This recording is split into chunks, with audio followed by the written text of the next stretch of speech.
अस्सलाम वालेकुम। Welcome to the Ahmad institute of computer skills. आज के लेक्चर के अंदर हम एक बहुत अहम टॉपिक डिफाइन करने वाले हैं। सी प्लस प्लस का मोस्ट इम्पोर्टेंट टॉपिक जो होता है, सबसे ज़्यादा जो इम्पोर्टेंट टॉपिक हमारे हैं, आज अब हम कंडीशन से स्टार्ट करने वाले हैं। वो टॉपिक हम देख लेते हैं। सबसे पहले कंडीशन क्या होती है और सी प्लस प्लस के अंदर हम कंडीशन को कैसे यूज़ कर सकते हैं। सबसे पहले मुझे यहाँ पे डिफाइन करना है कि बताना है कि सी प्लस प्लस के अंदर कंडीशन क्या होती है, इसको और कैसे यूज़ कर सकते हैं। कहते हैं in C plus plus conditions and if statements are use to execute certain code block only when certain conditions are met। और नीचे वो कहते हैं here are the examples of conditions and if statements। अच्छा, इसके अंदर कहता है कि इफ स्टेटमेंट या कंडीशन ऐसी चीज होती है जिसके अंदर हमने जो ब्लॉक ऑफ कोड लिखा होता है, जो हमने पोर्शन लिखा होता है कोड का, वो तब ही एग्जीक्यूट होता है जब हमारी कंडीशन, जब हमारी कोई शर्त फुलफिल होती है। लेट्स सपोज अगर मुझे टीचर या फिर अगर हमारे कॉलेज के अंदर, कोई यूनिवर्सिटी के अंदर या फिर स्कूल के अंदर कोई फंक्शन है और हम उसको जब हम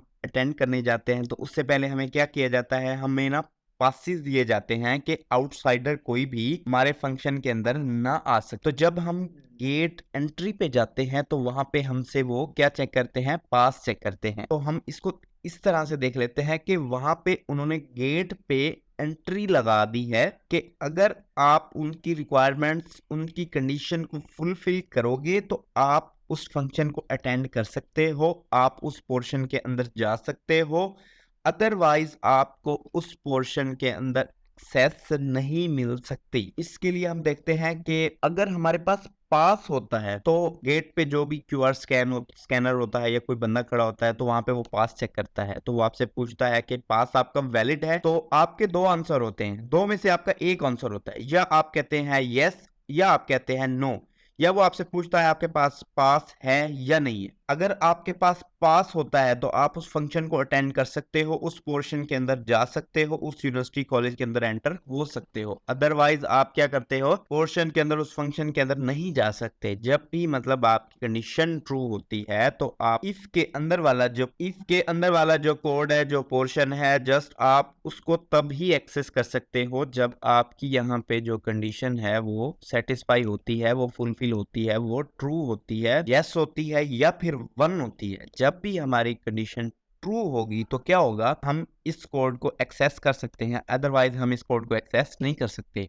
और ये हमारे पास बेसिक इफ स्टेटमेंट है। तो हम चलते हैं डेल सी प्लस प्लस के अंदर। अब मैंने क्या किया, यहाँ पे कंट्रोल एन प्रेस करके यहाँ पे नई फाइल बनाई और इसके बाद हम इसका हमने हैश इंक्लूड आयो stream using name space STD int main और रिटर्न 0 करवा दिया। अब मुझे क्या करना है, इसको कंट्रोल एस कर देना है और यहाँ पे कर देना है कंडीशंस। और कंडीशन करने के बाद लेट्स सपोज मैं ये चेक करना चाह रहा हूँ कि आप 18 प्लस हैं या आप 18 प्लस नहीं है। तो मैं कहता हूँ कि अगर आप 18 प्लस हैं तो एक मैं कोड लिखूंगा, आपकी एक्सेस वहां तक होगी। अगर आपकी एज 18 प्लस नहीं होगी तो आप उस कोड को एक्सेस नहीं कर सकते।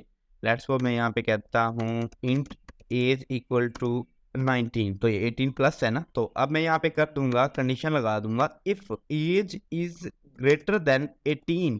अगर आपकी एज 18 से बड़ी है, यहाँ पे आप x भी लिख सकते हैं, आप y भी लिख सकते हैं, आप जो भी वेरिएबल डिफाइन करना चाहें आप यहाँ पे डिफाइन कर सकते हैं। क्या होना चाहिए, if age equal is greater than 18 के वेलकम यू आर, अब यहाँ पे करवा दे वेलकम यू आर 18 प्लस। ठीक है, अगर मैं इसको कंपाइल एंड रन करता हूं तो अगर एरर नहीं है तो ये रन हो जाएगा। अब हमारी क्योंकि कंडीशन फुलफिल हो रही है तो उसने क्या कह दिया, उसने कहा यू आर 18 प्लस। इसको हम कुछ इस तरह से करते हैं, यहाँ से इसको रिमूव कर देता हूँ और रिमूव करने के बाद मैं सी इन करा लेता हूँ यहाँ पे एज। और अब मैं इसको जब कंपाइल एंड रन करूंगा तो अब देखेंगे 18 प्लस। जब भी मैं यहाँ पे 19 20 या कुछ भी प्रेस करता हूँ, मैं 25 कर देता हूँ लेट्स सपोज, जब एंटर करूंगा तो वो कहेगा यू आर 18 प्लस। ठीक है, हमारे पास ये सिंपल इफ कंडीशन होगी। अब हमारे पास होती है इफ एल्स कंडीशन। अब अगर मैं यहाँ पे देखूं कि मैं इसको अगर दोबारा से रन करता हूं, यहाँ पे दे दूं 14 दे दूं, तो अब देखें यहाँ पे कुछ भी हमारे पास शो नहीं हुआ। तो मैं चाहता हूं कि अगर हमारी कंडीशन ट्रू हो तो ये वाला कोड आना चाहिए, अगर हमारी कंडीशन ट्रू ना हो तो इसका एक और पार्ट होता है एल्स, तो हमारा कंट्रोल आ जाए इस कोड के अंदर अगर आप ये लिखना चाहें लिख सकते हैं, अगर आप नहीं लिखना चाहें तो आप नहीं लिख सकते। आपकी ये आप पे डिपेंड कर रहा होता है कि कंडीशन पे डिपेंड कर रहा होता है कि आपने इफ के बाद एल्स यूज़ करनी है या नहीं यूज़ करनी। तो हम यहाँ कह देते हैं यू आर 18+ और यहाँ पे कह देते हैं यू आर अंडर 18, ठीक है। इसको मैंने कंट्रोल एस कर लिया, इसके बाद कंपाइल एंड रन किया। क्या लेट्स सपोज अब मैं यहाँ पे 20 देता हूँ, तो अब देखें आंसर क्या आएगा, यू आर 18+। अगर मैं दोबारा से इसको कंपाइल एंड रन करता हूँ तो अब अगर मैं यहाँ पे 17 दे देता हूँ तो अब ये क्या कहेगा, यू आर अंडर 18। अब दो कंडीशंस होगी। अगर हमारी कंडीशन फुलफिल होती है तो कंट्रोल हमारा इसके इफ की कंडीशन के अंदर चला गया, अदरवाइज हमारा कंट्रोल आ जाएगा एल्स की कंडीशन के अंदर। या फिर हम इसको ग्रेड्स के लिहाज से भी ले सकते हैं। मैं कहता हूँ लेट्स सपोज अगर मेरे नंबर हैं 100 में से अगर मेरे नंबर अगर 80+ आ जाते हैं, अगर 80 और 100 के दरमियान मेरे मार्क्स होते हैं तो हम कहते हैं A+ ग्रेड, 70 और 80 के दरमियान B ग्रेड, 60 और 70 के दरमियान सी ग्रेड, 50 से ऊपर 50 और 60 के दरमियान डी ग्रेड, और 50 से जो नीचे होता है उसको क्या करते हैं, फेल करते हैं, ठीक है। उसके लिए हमें यूज़ करनी पड़ती है if else if condition use करनी पड़ती है। उसके बाद सबसे एंड में हम क्या लगाते हैं, एल्स लगाते हैं, ठीक है। अच्छा, अगर हम कंडीशन के अंदर कंडीशन लगाना चाहें तो लगा सकते हैं। वो किस तरह से वर्क करेगी, अगर हमारी ये कंडीशन ट्रू होगी तो कंट्रोल इधर जाएगा। फिर इसके अंदर अगर हमारी ये वाली कंडीशन भी ट्रू होगी तो क्या होगा, कंट्रोल हमारा इस कोड के अंदर जाएगा, अदरवाइज यहाँ पे हमारा कंट्रोल नहीं आएगा। तो इसके लिए ज़रूरी होगा दोनों इफ कंडीशनों को उसको पास करना ज़रूरी होगा, ठीक है। अब हम देख लेते हैं ये वाला सिनेरियो, और इसके अंदर हम क्या करते हैं, अब स्टूडेंट की जो परसेंटेज है उसके हवाले से हम करते हैं, मार्क्स के हवाले से उनको कैटेगराइज करते हैं। और उसके बाद हम देखेंगे टर्नरी ऑपरेटर या सिंगल लाइन कंडीशन। अब मैं अपने VS स्टूडियो को इस C++ के अंदर चला जाता हूँ। अब मुझे यहाँ पे कर देना है एज के बजाय मैं यहाँ पे कर देता हूँ मार्क्स, और यहाँ पे मैं सीन करा लेता हूँ मार्क्स। अब मैं कहता हूँ if marks greater than 80 and marks less than equal to 100, तो हमने यहाँ क्या कर देना है, हमने यहाँ पे प्रिंट करा देना है A+ ग्रेड। अब मुझे यहाँ पे कंडीशन लगानी है दूसरी। अब हम देख लेते हैं एल्स इफ कंडीशन लगा दी हमने। हम कहते हैं अगर मार्क्स हमारे 70 और 80 के दरमियान है हमारे मार्क्स, तो यहाँ पे क्या आ जाना चाहिए, ग्रेड आना चाहिए हमारे पास A ग्रेड। और इसी तरह से इसको हम कॉपी कर लेते हैं, यहाँ पेस्ट कर दिया। मैं मार्क्स कहता हूँ 60 से 70 के दरमियान, जब हमारे मार्क्स 60 से ज़्यादा होंगे और 70 से कम होंगे तो हमारे पास क्या आ जाए, हमारे पास ग्रेड आ जाए B ग्रेड। और इसी तरह से अगर हमारे 50 और 60 के दरमियान अगर हमारे मार्क्स हैं तो हमारे पास आ जाए C ग्रेड। फिर हम कहते हैं एक और कंडीशन लगाते हैं, इफ मार्क्स अगर हमारे मार्क्स लेस देन अगर आ जाते हैं हमारे मार्क्स 50, अगर हमारे मार्क्स 50 से कम आ जाते हैं तो हम प्रिंट करवा देंगे फेल। अगर मैं कहता हूँ इनमें से कुछ भी नहीं है तो मुझे क्या कर देना है, यहाँ पे इनपुट आउटपुट करा देना है इनवैलिड मार्क्स। अब मैं इसको कंपाइल एंड रन करता हूँ। अगर कोई हमारा एरर नहीं होगा कंट्रोल एफ करने के बाद तो आ जाएगा। अब ये मुझे कह रहा है मार्क्स दें। लेट्स सपोज मैं यहाँ पे पहले चेक कर लेता हूँ A+ ग्रेड, मैं यहाँ पे 83 दे देता हूँ, एंटर किया A+ ग्रेड, ठीक हो गया। दोबारा कंपाइल एंड रन किया।